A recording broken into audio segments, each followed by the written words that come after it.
क्या आपने कभी ऐसा सोचा है, एक अकेला इंसान अपनी आवाज़ की ताकत से पूरी दुनिया को हिला सकता है। क्या आपने कभी महसूस किया है कि आपके अंदर भी एक शक्ति सोई हुई है जो अगर जग जाए तो आप कुछ भी हासिल कर सकते हैं।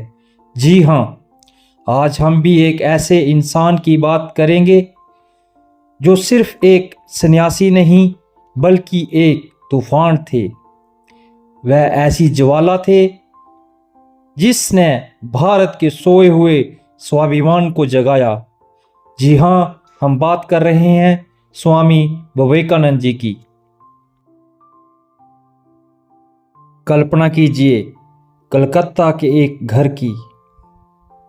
साल है 1863।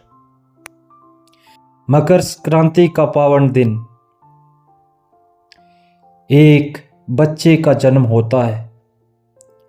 घर में खुशियां मनाई जा रही थी, लेकिन किसी को अंदाजा नहीं है कि ये सिर्फ एक बच्चे का जन्म नहीं बल्कि एक नए युग का आगाज है। ये जन्म है नरेंद्र नाथ दत्त का, जिन्हें दुनिया बाद में स्वामी विवेकानंद के नाम से जानेगी। दोस्तों, अक्सर हम महान लोगों को उनकी महानता के शिखर पर ही देखते हैं, लेकिन शुरुआत को भूल जाते हैं।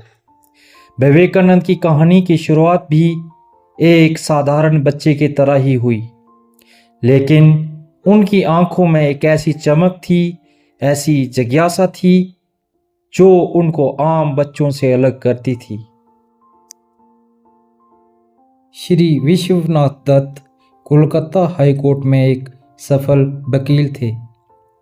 वह तर्क और आधुनिक सोच वाले व्यक्ति थे। वहीं उनकी माता भुवनेश्वरी देवी एक पारंपरिक और धार्मिक महिला थी। वो नरेंद्र को रामायण और महाभारत की कहानियां सुनाया करती थी। जरा सोचिए, नरेंद्र का जन्म दो अलग अलग दुनियाओं के बीच गुजर रहा था। एक तरफ पिता का तर्क और आधुनिक सोच, दूसरी तरफ मां की गहरी आस्था और आध्यात्मिकता। यही दो कारण थे जिसने नरेंद्र के व्यक्तित्व का निर्माण किया। उनमें तर्क की शक्ति भी थी और भक्ति भी थी। विवेकानंद जी कहा करते थे, ये दुनिया हर अच्छी चीज का पहले मजाक उड़ाती है, उसके बाद उसे विरोध करती है और आखिर में जाके उसे अपनाती है। का जन्म 12 जनवरी 1863 में हुआ था, जिसे हम भारतवासी राष्ट्र युवा दिवस के रूप में हर वर्ष मनाते हैं। 4 जुलाई 1902 को उनका स्वर्गवास हो गया था। विश्वविख्यात आध्यात्मिक गुरु स्वामी विवेकानंद जी 39 सालों की इस जीवन यात्रा में मात्र 39 साल उन्होंने जिंदगी जी, लेकिन उन्होंने इतने अच्छे और शानदार विचार दिए। उनमें से अगर आप किसी एक को भी अपनी जिंदगी में इम्प्लीमेंट कर लेते हैं तो आपकी ज़िंदगी बदल जाएगी।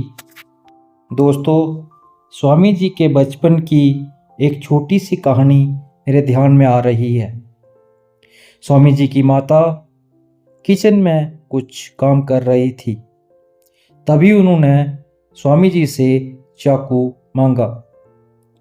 उन्होंने जब चाकू अपनी मां को पकड़ाया तो तेज धार वाला हिस्सा अपनी ओर रखा और लकड़ी वाला हिस्सा अपने मां के हाथों में पकड़ा दिया ताकि मां को कहीं चोट ना लग जाए।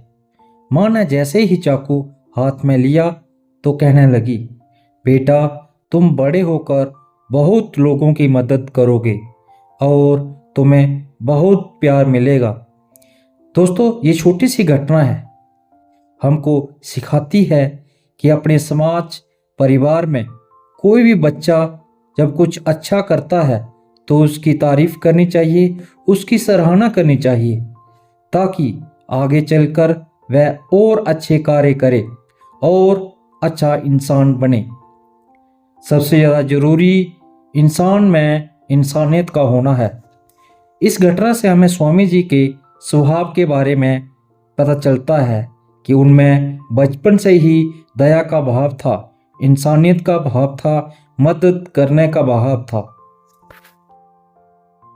स्वामी जी की एक बात बहुत अधिक प्रसिद्ध है, उठो जागो मत रुको जब तक न मंजिल प्राप्त हो।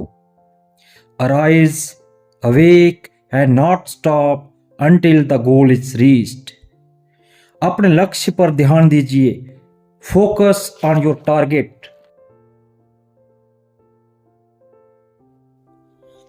दोस्तों, आज के इस एपिसोड में बस इतना ही। स्वामी जी की बाकी ज़िंदगी के बारे में हम आगे के एपिसोड में चर्चा करेंगे। दोस्तों, इसी तरह की ऑडियो बुक सीरीज सुनने के लिए हमारे चैनल फेसलेस इतिहास को सब्सक्राइब करना मत भूलना। जय हिंद, जय भारत।